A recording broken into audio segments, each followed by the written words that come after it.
Hey folks, welcome back. Today we're continuing the ongoing series of the backyard chicken breed reviews, specifically focusing on hens and breeds that we either have currently or have had in the past so that we at least have some experience here.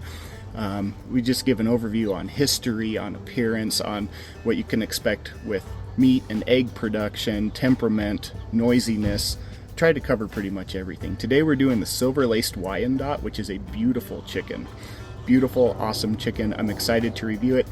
If you're new here or this is the first one you're catching, I'll put a link down in the description to all the other backyard chicken review videos that I've done, and I'll be adding to it as well, so be sure to subscribe so that you can get the notification when maybe a new breed video or other video is coming out.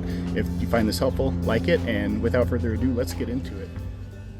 Alright, so first off, let's get into the history of the Silver Laced Wyandotte.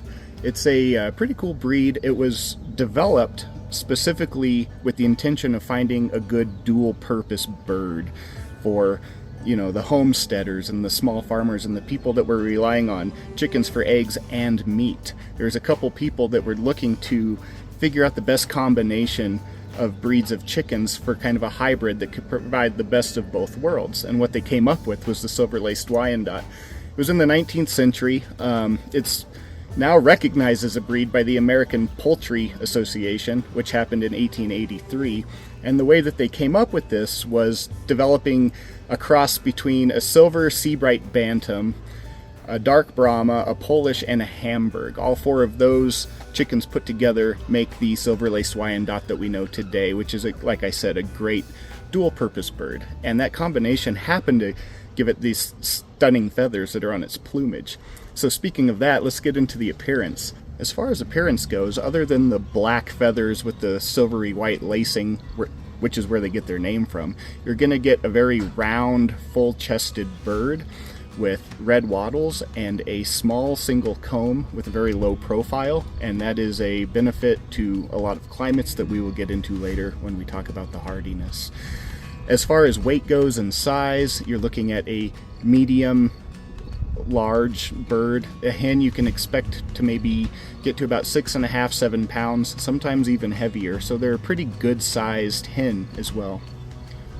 So when it comes to that production, you are getting a good sized meat bird that's going to provide you with a fair amount there if that's what you're raising them for, but also they are pretty good egg layers, which again is why they were developed, to have a meat bird with good egg laying. You can expect 200 to 220 eggs a year. They're going to be medium to medium large brown eggs, and it's a very robust flavor, very good egg laying hen.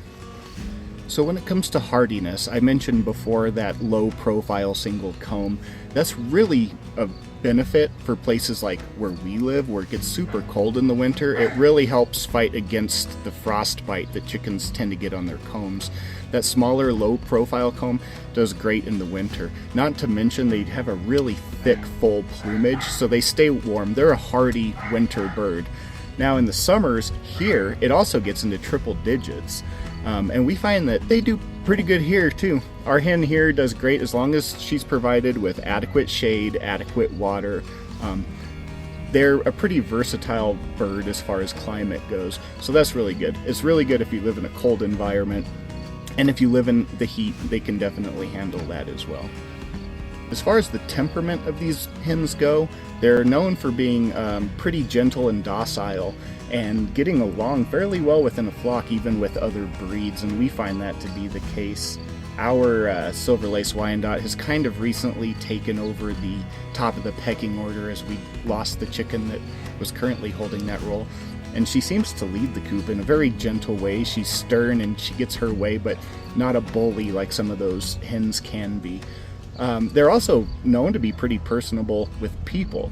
When I walk out the door, or when any of our family walks out the door, she's usually the first one to come running to us looking for treats. If we sit down, we have a bench down there by the coop, we sit down there, she jumps up on the bench with us.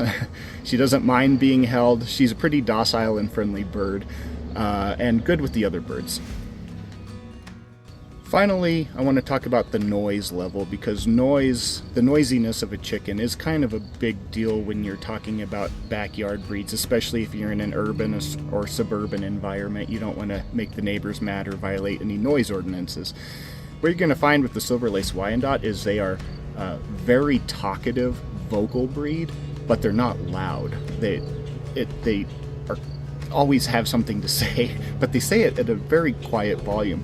So I don't find it to be a problem with our neighbors. We've definitely had louder hens that maybe don't talk as much, but definitely are louder. Our Silver Laced Wyandotte, she likes to walk around kind of constantly talking, but just at a very low volume where you don't even notice it unless you're right there with her. So the noisiness I would rate as really good for that urban, suburban, backyard chicken setting. I think that they would do just fine in that environment. That kind of wraps it up for the Silver Laced Wyandotte. You're going to get an American heritage breed. You're going to get a chicken that's not too noisy. It's a good dual purpose for meat and eggs, depending on what you're raising it for, either one or both, and it's going to do great. A great temperament on the bird, and also just a stunning bird to look at. I don't think you can go wrong with the Silver Laced Wyandotte in your backyard flock, whether you're up north in cold climates or down south in warmer climates. I think that the Silver Laced Wyandotte could find a place in your flock. It's a pretty good breed, and one that you should consider adding to your flock. As always, thank you for watching. Again, consider liking and subscribing if you found this helpful. Check out the other videos in the description below, and we'll see you next time.